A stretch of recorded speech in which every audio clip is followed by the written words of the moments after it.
Since we are no longer under the law, in 1 Corinthians 7:39, why does Paul write a wife is bound by the law?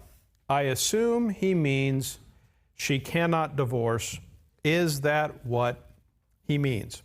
So look at me at 1 Corinthians 7 and verse 39.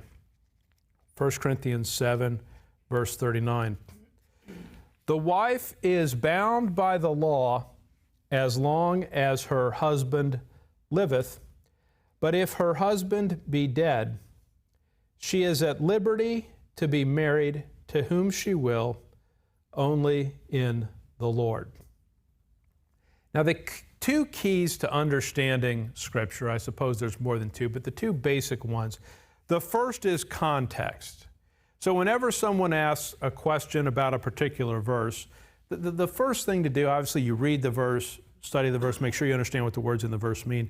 But what you then do is you look at the context. Look at the verses before, look at the verses after, because every verse exists in a context, and understanding the context frequently will give you clarity as to what the verse is intending to say.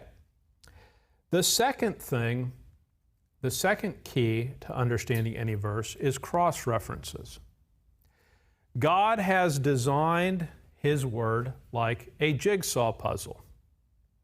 Let me give you the following example. An encyclopedia, does anyone remember what an encyclopedia is?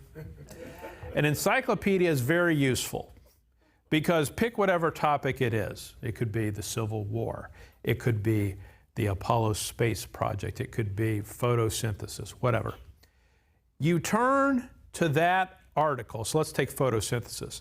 You grab the P volume, you look at photosynthesis, and that article tells you everything that the book is going to say about photosynthesis, right? In other words, everything that the encyclopedia has about photosynthesis is in that one place. Is that how the Bible is structured? The Bible is structured the exact opposite of that.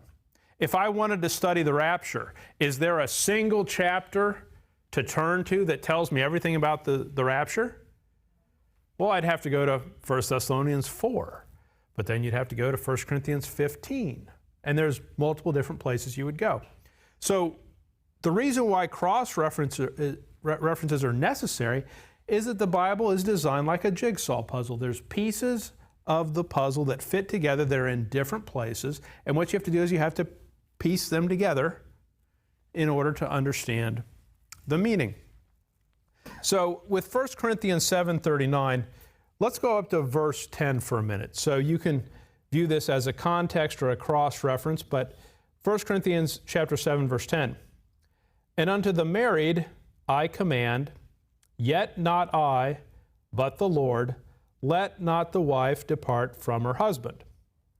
So clearly the sense there is that if a woman is married, she should not depart from her husband. That's a command of the Lord. Now notice verse 11.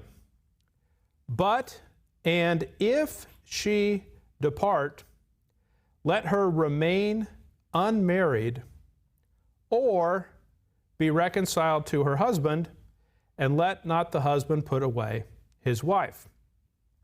So the sense of 1 Corinthians 7:39, I believe, is the following.